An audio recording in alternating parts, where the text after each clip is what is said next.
before we get started with our video, I want to show you all the prep that I did. So, of course, you need a cutting board so we can cut our vegetables and our steak. I have my knife and my knife sharpener. Always keep your knives sharp. That's how they're gonna last a long time. You have to take care of these. A dull knife is way more dangerous than a sharp knife. So always remember that, sharpen your knives. And I have a bowl, I have my steak, I have my eggs, and in here, ugh, I just put my hand in it. In here, I have softened butter. I mixed in some minced garlic and some parsley. So that's all ready to go. If you wanna make any kind of compound butter, make sure it's soft.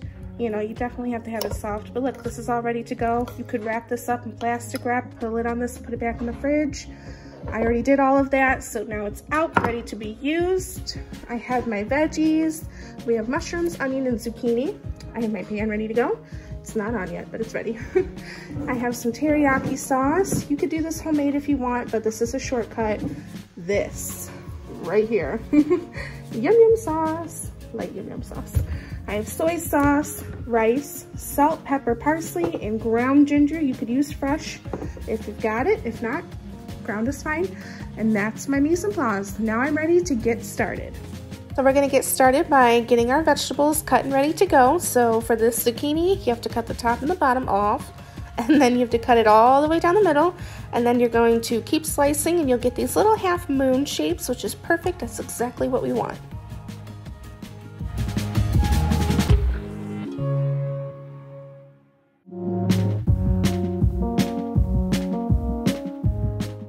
I realized I forgot, my grandma actually bought me one of these scrapers, so those come in handy when you need to move your vegetables from the cutting board to the bowl. So thank you, Grandma.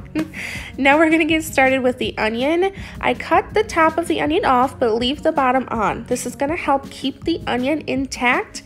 If you cut both ends off, sometimes the onion can start to fall apart while you're cutting it because of all the layers. So that's my little trick, leave the bottom on. And you're gonna take the skin of the onion off, and we're gonna do two different things here. We're gonna dice one half of the onion and the other half we're gonna slice. So I will show you how to do that.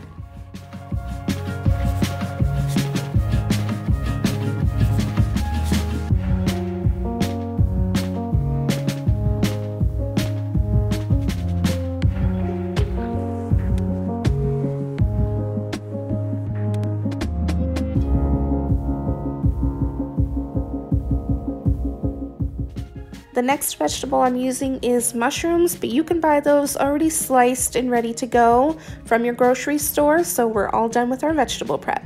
Now I have my pan over medium-high heat with a little bit of oil in the pan, and I just added all of my veggies in, and I'm going to tap it with a little salt, pepper, and some of that butter that we made earlier. And you're just gonna keep tossing this till it's cooked through.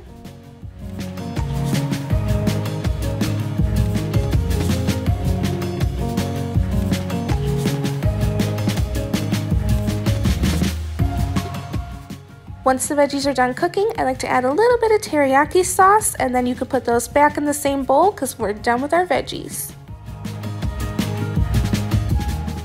So now in the same pan that we cooked our vegetables in, I'm going to add a little bit more of that butter we made earlier, and my shortcut for this fried rice is 90-second rice.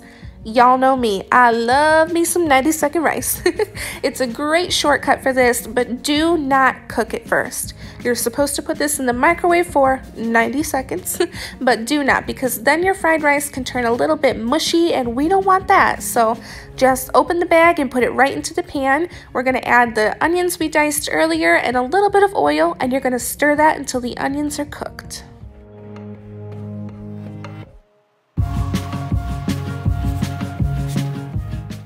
So now we're adding a little bit of salt and some pepper and a little bit more of that teriyaki sauce we used earlier. You're just going to keep cooking that for a few minutes, and then we're going to make a little bit of a well in the center of the pan here because we are going to scramble some eggs. Any good fried rice, especially when you go to a hibachi restaurant, has scrambled eggs in it. So you're just going to crack 2 eggs right in the center of that pan, add a little salt and pepper to them, and you're going to just stir those around right in the center of the pan until they're cooked. Once it's cooked through, then you can mix it in with the rice and continue cooking.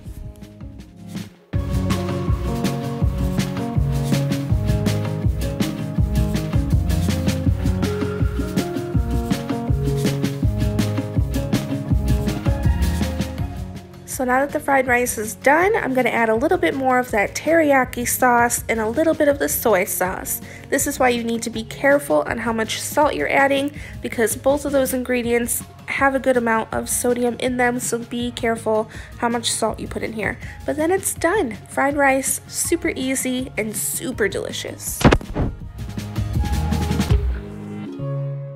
And finally, we have to cook the steak. I'm using the same pan that I cooked everything in.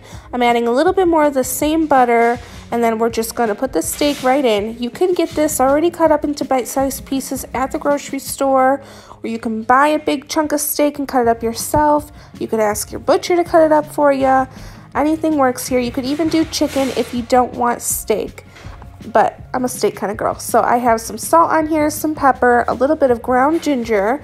You're just going to sear it on both sides, stir it around. It only takes a few minutes. And then I like to add some more of that teriyaki sauce in here and the last of the butter as well.